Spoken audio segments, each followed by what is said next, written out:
The world of Xbox continues to change and evolve into a very different brand, platform, and console, and that has never been more true than the recent changes to Xbox Game Pass.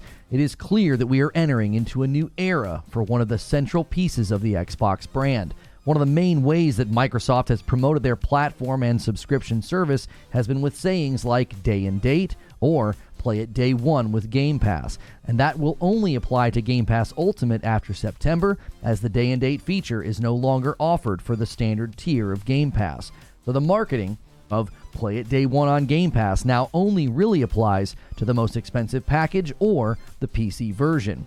Well, new information is now coming out that they are considering new tiers, and some are even predicting other price hikes in the future. And with all of these changes, it's hard to ignore the timing. Call of Duty Modern Warfare 3 is landing on Game Pass literally today, and the looming gigantic release of Call of Duty Black Ops 6 stands to be what I think will be the biggest Game Pass subscriber growth in the history of the service.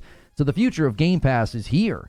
Obviously, none of this has gone without questions, opinions, and even a response from the FTC. So there's a lot to break down. With Modern Warfare 3 landing, many are asking, well, when are the rest of the Call of Duty games going to show up? And why Modern Warfare 3? Others are looking at some of the more famous Black Ops games and wondering if they will show up in the near future. And again, why start with Modern Warfare 3 and not something else? Also, if Game Pass is going to have a cloud-only tier, what does that mean for pricing? And maybe are they adding tiers with ads? And why is there speculation that another price hike is on the way when we just had one? Lastly, what is the FTC saying about this? Do they even have a case to sort of retread their fight against the Xbox Activision deal? And what are the pros and cons of this new era for Xbox Game Pass for the consumer? Now, every weekday here on Reforge Gaming, I tell you what I think about a gaming topic, and then we go to a live stream where I want to know what you think. So, if you like what you see, hit like and subscribe. Call of Duty Modern Warfare 3 hitting Game Pass was a welcome announcement, as tier changes and price hikes are never something consumers want to see. In case you missed it, the Xbox account on Twitter officially claimed July 24th, it's go time, Call of Duty Modern Warfare 3 is coming to Game Pass. Now, obviously, this is being met with some mixed responses. Modern Warfare 3 is largely considered one of the worst Call of Duty campaigns ever made. Why? Well, because it was blatantly obvious that it was repackaged content intended to be DLC for MW2, and they sold it as a full-price game.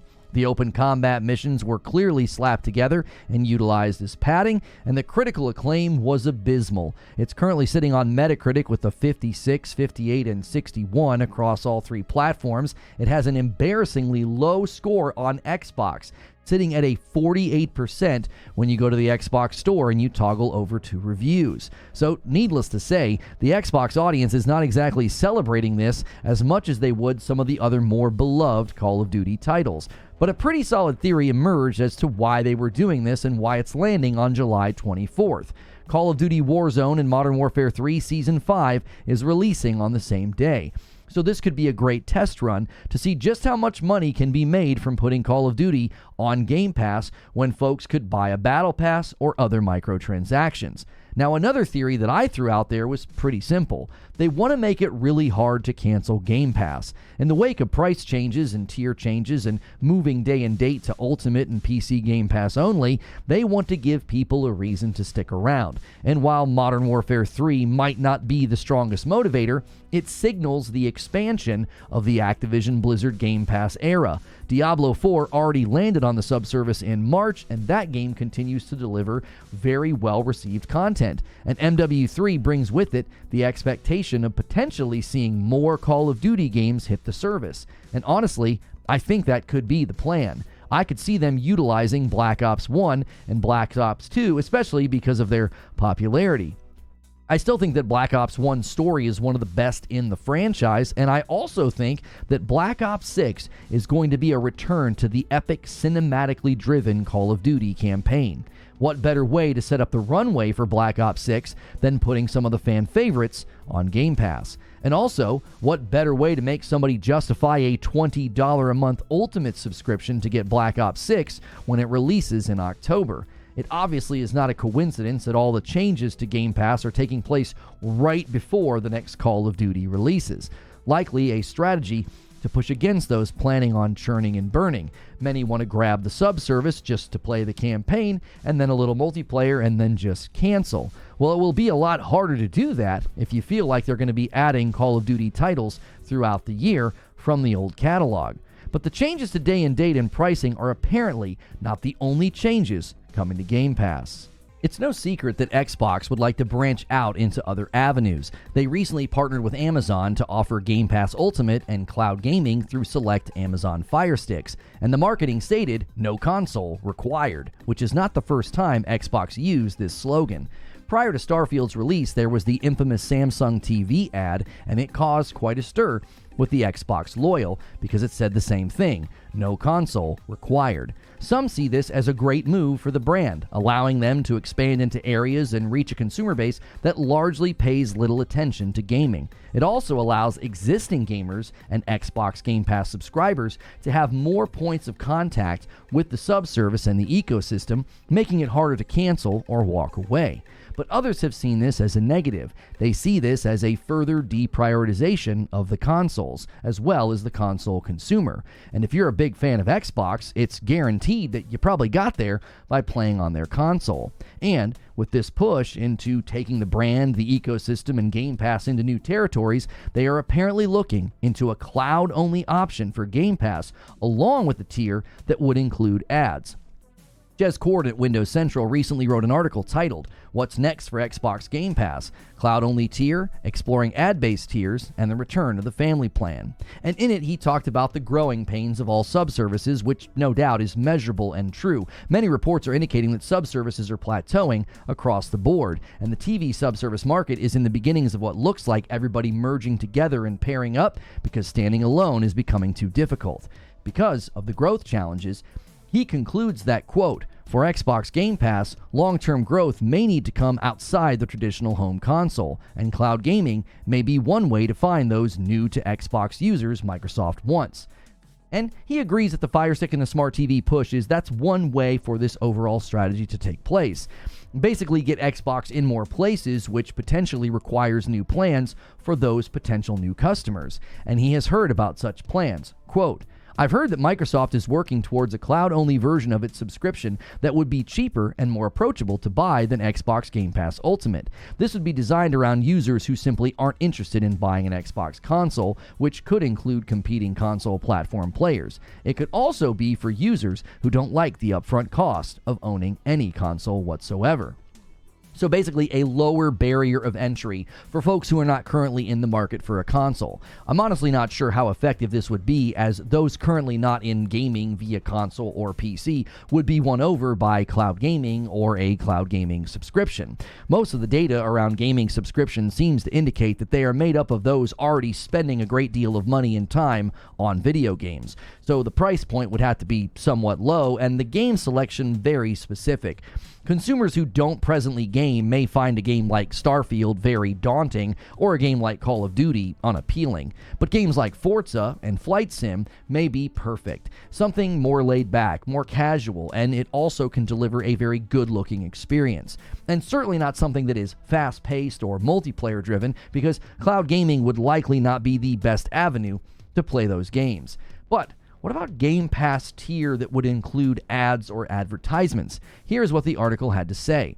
Ad-based tiers could be fully in line with expanding Xbox to users who prefer not to pay anything, if indeed it was a cost-effective way to do it. I've heard Microsoft has been exploring the potential here, but isn't currently actively working towards an ad-based Xbox Game Pass tier. So this doesn't shock or surprise me at all. In fact, it could be a good way to get users in the funnel who may be more skeptical. I had a subscription to Hulu at one point and even to Peacock, and once I found a show that I knew I was going to watch long term, I upgraded to get off the ad-free tier, to get on the ad-free tier because I didn't want to see the ads. If you offer a very low Game Pass tier with ads, you may see more users take the plunge to test it out. And if they engage with it enough, the ads will become annoying enough to warrant an upgrade. No matter which plans get added or when, or if the speculation that other price hikes will happen, it's clear from what I said on the outset is true. We are entering into a new era for Xbox and Game Pass. It is undeniable that Xbox Game Pass still offers a ton of value, especially with a title like Black Ops 6 landing on it. But with adjustments to tiers, pricing, and where day and date lands, the pros and cons are becoming more subjective than before. When you could get the brand new games day and date for $10 a month, it was basically the cost of 2 full-price games a year just to keep Game Pass. As long as the service provided you with more than 2 great full-price games every single year, well, there wasn't much of a question about keeping your subscription active. But now, you need to pay twice that amount. $20 a month means you're spending more than the price of 3 full-price games a year.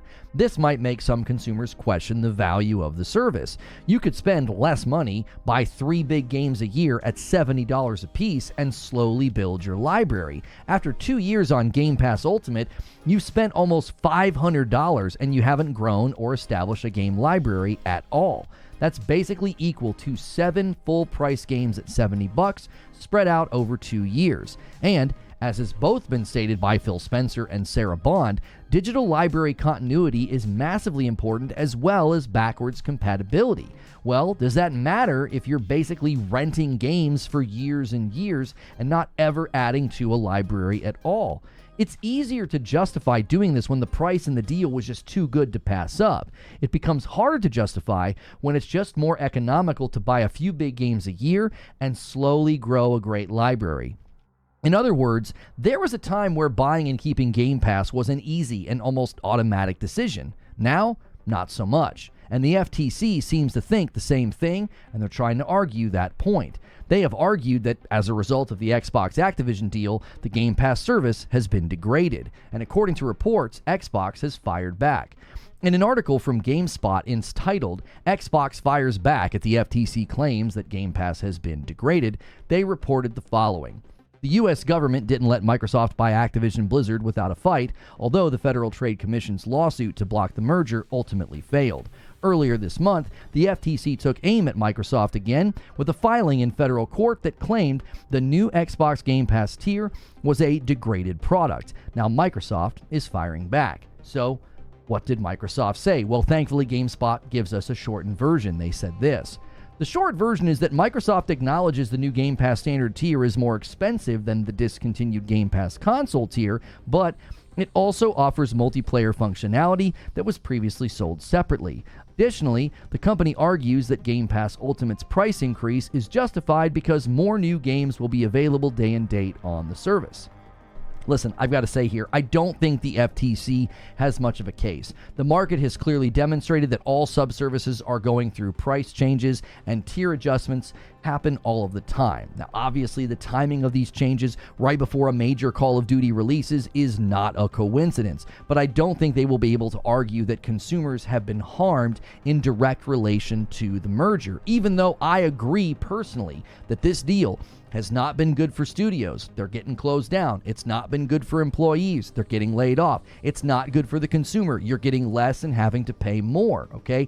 I still, even though I believe that personally, I don't think the FTC could argue that successfully. So, we're entering the new era of the Xbox Game Pass changes, and the question is, are you sticking with it, or are you going to start to buy your games instead? But those are just my thoughts, and now it's time to hear your thoughts. And you can do that in a comment below or come to the live stream. It'll hit a card right here. It'll also be in a pinned comment below. And if you like this content and you want more like it, please remember to like, share, and subscribe.